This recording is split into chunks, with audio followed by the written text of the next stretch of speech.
새해가 밝았습니다.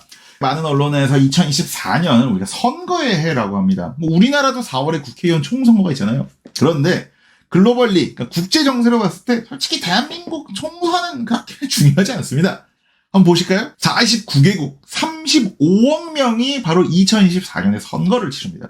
그런데 단순히 그냥 많은 사람들이 선거를 치느냐? 그렇지 않아요. 1월에는 대만 총선으로 시작을 해서요. 그리고 마지막에는 미국 대선과 상하이원 선거까지 유럽의 총선도 있죠. 인도네시아, 인도 총선. 사실상 인도 총선은 그냥 인도 대선이랑 거의 다름이 없잖아요. 이만큼 정말 어마어마하지 않습니까? 지금 제가 띄워드리는 이 자료가요. 증권사에서 글로벌 투자 전략을 위해서 2024년에 벌어지는 글로벌 선거들을 어떻게 투자를 위해 바라봐야 할지 리포트를 낸 겁니다. 오죽하면 증권사에서까지 이런 리포트를 냈습니까? 그래서 저도 준비를 했습니다. 바로 올해 치러지는 주요한 선거와 관련돼서 바로 그 나라들의 역사와 지리, 지정학과 현재 정치 구도 이슈 등등을 함께 다뤄보도록 하겠습니다. 그리고 그 첫 번째가 바로 제16대 대만 총통선거입니다. 이 총통선거라고는 하지만 여기 입법위원, 그러니까 우리나라로 치면 국회의원 총선거까지 같이 치러지는 선거예요. 그런데 많은 언론에서 대만 선거가 동북아시아 정세에서 굉장히, 거의 가장 지금 중요한 선거다라고까지 이야기를 합니다. 친미냐 친중이냐, 즉 이번 총통선거에 따라서 대만이 친미의 길을 갈 것이냐 친중의 길을 갈 것이냐라는 이야기를 하고 있습니다. 대만은 그냥 친미 반중 국가 아니었어? 다시 생각해보면 대만이 친중일 수가 있나? 라고 생각을 하실 수도 있고요. 그리고 대만을 진짜 잘 모르시는 분들은 이렇게 생각하실 수도 있어요. 대만은 그냥 중국 아니야? 그냥 홍콩 같은 거 아니었어? 일국 양제 둘이 같은 민족이잖아. 그래서 제가 준비를 했습니다. 대만 선거가 왜 우리 동북아시아에서 중요한지, 그리고 대만의 정치 구도가 어떻게 친미 vs 친중으로 나뉠 수 있는지, 그리고 대만과 중국의 관계는 우리가 어떻게 바라봐야 할지. 실제로 제가 요새 방송 출연을 굉장히 많이 하잖아요. 근데 방송국에서도 대만의 정식 국호로 일컬어지는 중화민국이라는 말을 아예 못 쓰게 합니다. 그러니까 타이완 또는 대만이라고 하고요. 그만큼 이게 중국 눈치 보느라 그러는 거거든요. 그리고 또 대만인과 중국인은 원래부터 같은 민족이 아니다. 무슨 80몇 %가 무슨 본성인, 원주민 이런 얘기를 하는데 바로 이런 얘기들을 차근차근 알아보도록 하겠습니다.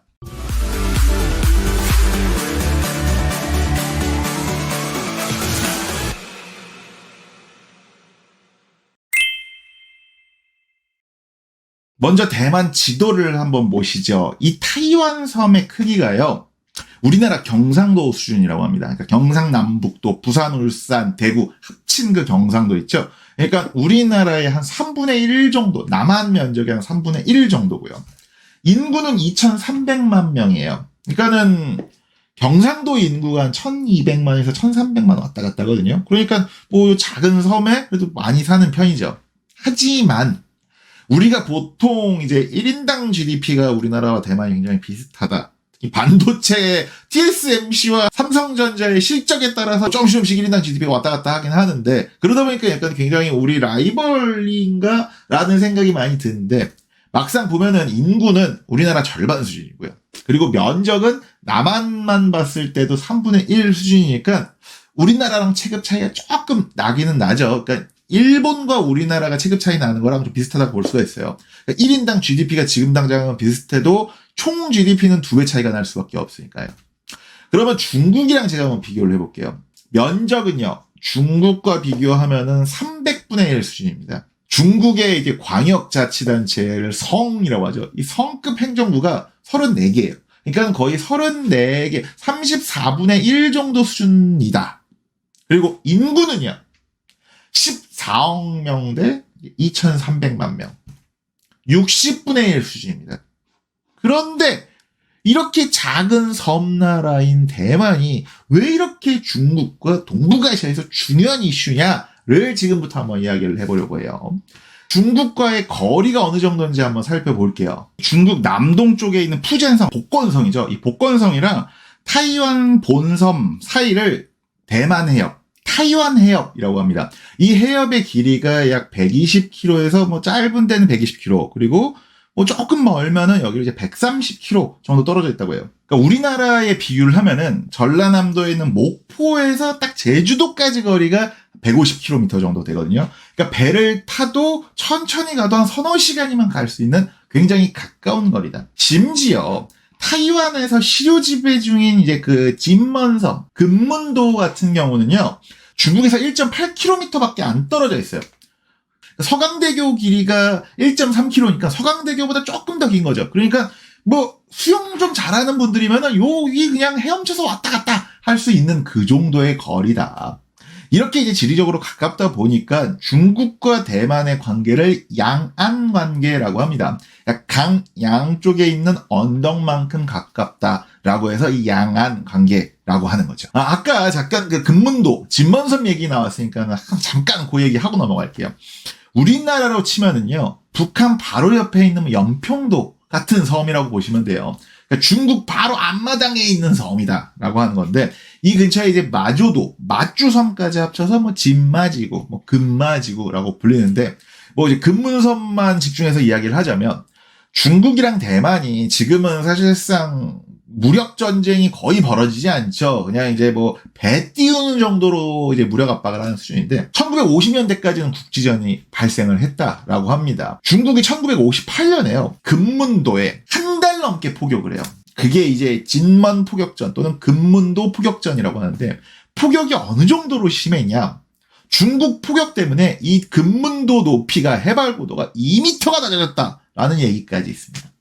그렇게 엄청나게 날아온 폭탄이 너무너무 많아서 지금도 그 폭탄을 녹여 만든 칼이 이 금문도, 진먼섬의 기념품이 되고 있습니다. 또 다른 썰은요, 이제 금문도의 가장 유명한, 뭐 대만에서 가장 유명한 술인 금문 고량주예요. 폭탄을 하도 맞으니까 이 진먼섬에 있는 대만 병사들이 제대로 뭐 제정신으로 버티겠습니까? 그래서 다른 술보다 독했던 금문도에 나는 금문 고량주를 찾으면서 지금은 대만의 국민술이 되었다라는 썰이 전해지죠.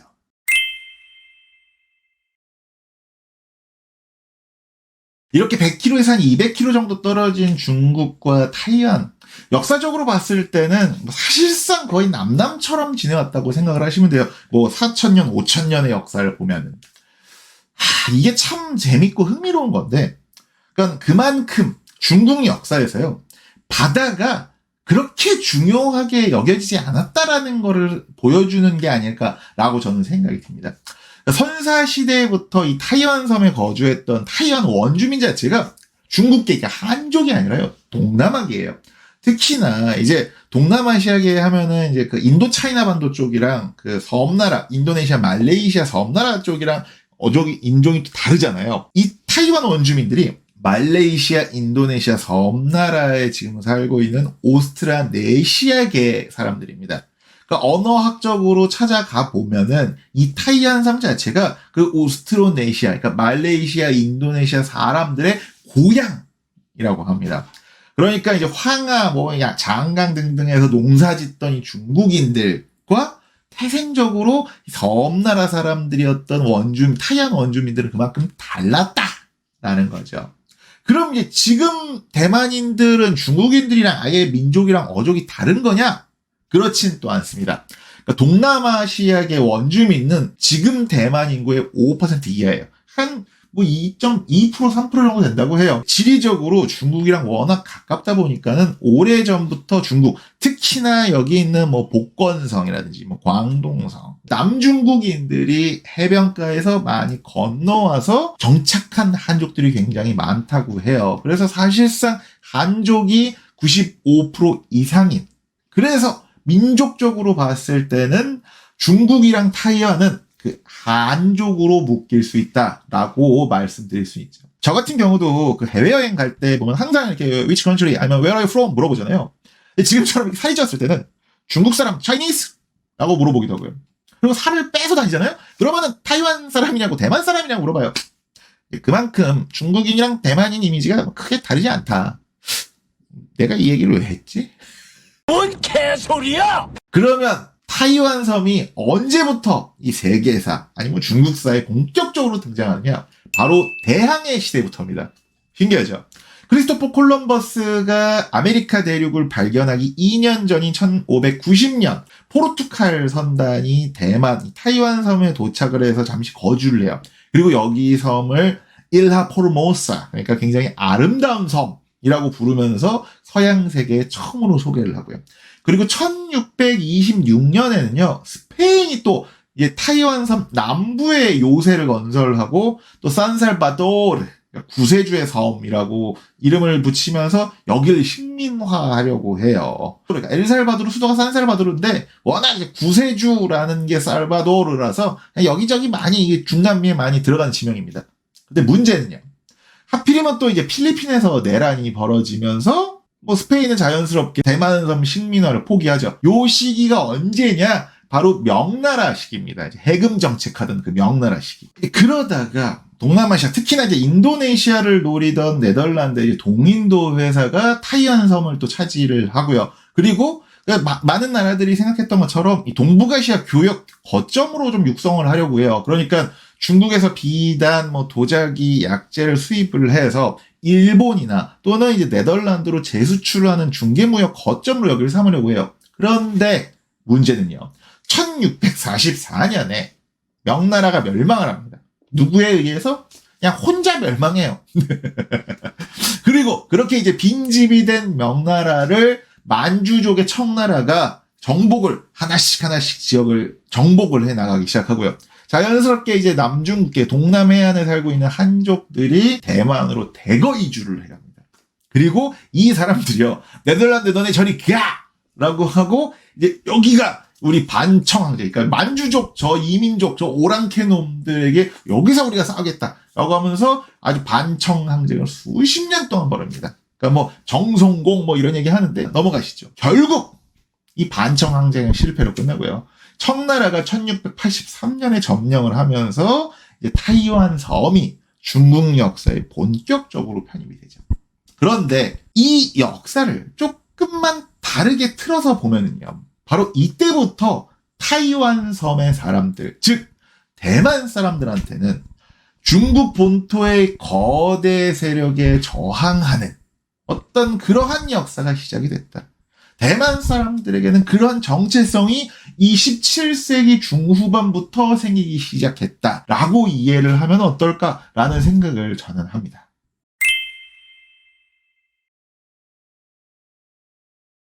그렇게 이제 200년 동안 청나라의 영토였던 타이완 섬이 이제 19세기 후반에는 이제 일본의 식민 지배도 받죠. 우리나라의 동학농민운동이 1894년에 일어났죠. 그리고 이 동학농민운동 때문에 청나라 군대도 오고 일본 군대도 오고 그렇게 돼서 생긴 전쟁이 바로 청일전쟁이죠. 그 청일전쟁에서 청나라가 집니다. 그렇게 1895년에 체결된 시모노세키 조약에서 이 타이완 섬이 일본의 할양이 돼요. 그러니까 우리나라보다 조선 대한제국보다 타이완 섬이 식민화된 게 한 15년 정도 더 일찍인 거죠. 그리고 1945년 8월에 일본이 패망하면서 이 타이완 섬은요. 중국 국민당 정부의 양도가 됩니다. 여기서 이제 우리가 대만을 이해할 때 반드시 알아야 하는 단어가 있습니다. 바로 본성인과 외성인이에요. 잘 모르시는 분들은요. 본성인, 외성인 들어는 봤어. 그런데 본성인이 이제 그 동남아시아계 그 원주민 아니야? 외성인이 이제 한족계에서 이주한 사람 아니야? 아닙니다. 일본 식민 지배를 받던 1945년까지 그냥 대만에 살고 있던 중국계, 그러니까 한족 거주민을 그냥 우리가 본성인이라고 합니다. 그러니까 본성인이건 외성인이건 다 한족이에요. 그리고 이 본성인, 즉 1945년 전까지 대만에 살고 있던 한족 인구가 80% 이상이에요. 한 84%, 85% 정도 된다고 해요. 그러니까 대만인 대부분은 우리가 한족으로 묶이긴 하지만 1940년대까지 중국 본토와는 다른 정체성을 가졌다는 거예요. 물론 처음에 이제 국민당 정부, 국민당 군이 왔을 때는 뭐 나름 한족이라서 같은 민족으로 인식이 되다 보니까 대만에 살고 있던 본성인들도 중국 국민당군을 굉장히 초기에는 환영을 해요. 그런데 이 국민당군이 점령군처럼 굴어요. 그러니까 굉장히 고압적으로 본성인들을 대합니다. 이게 일제 식민 지배를 수십 년 동안 받다 보니까는 국민당군, 그러니까 중국 본토에서 봤을 때는 이 본성인들이 약간은 그 부역자 느낌이죠. 식민 지배를 허용한 이 부역자 같은 느낌이 드는 겁니다. 이게 진짜 이게 잘못된 거죠. 지들이 청나라가 잘못해서 그냥 할양이 된 건데 왜 거기 살던 사람들까지 앞잡이 취급을 하면 안 되잖아요. 그러니까 잘못한 거죠. 심지어 대만에서 이 국민당 군 그리고 뭐 국민당 공무원들이 부정부패를 엄청 저질러요. 그러니까 청나라 때부터 우리는 버림받았다라고 하는 고아의식, 그리고 본토인들한테는 그 일본의 앞잡이 또는 예전에 니네 그 동남아에서 그 미개한 사람들 이 취급까지 받으니까는 본성인들 입장에서는 뭐 당연히 불만이 폭발할 수밖에 없죠. 그래서 당시 대만에서는 개가 떠나니까 돼지가 왔다, 국어절해라는 말까지 유행할 정도였습니다.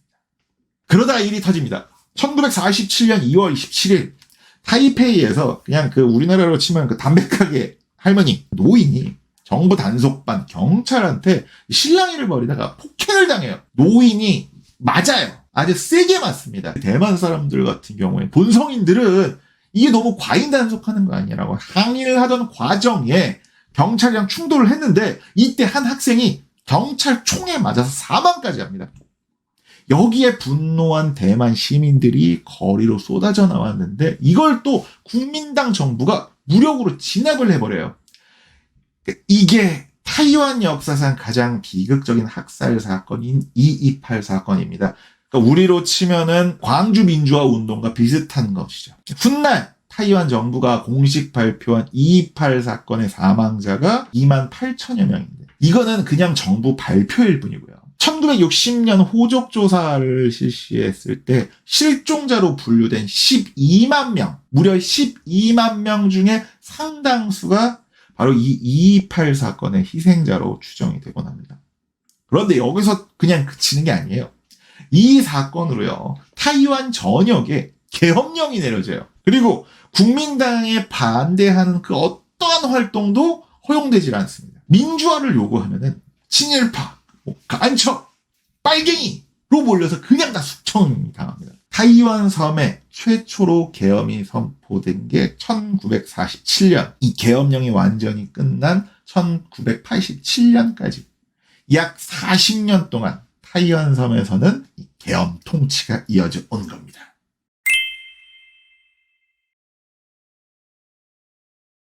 지금까지의 내용을 간단하게 정리를 해보도록 하겠습니다. 타이완 섬은 동남아시아 섬나라 사람들의, 즉 오스트로네시아계 사람들의 고향입니다. 그런데 그 사람들은 지금 거의 다 떠나고 없어요. 뭐 2, 3%?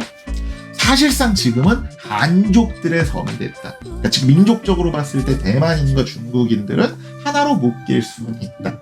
하지만 1945년까지 중국 대륙, 중국 본토와는 분명히 다른 역사를 갖습니다.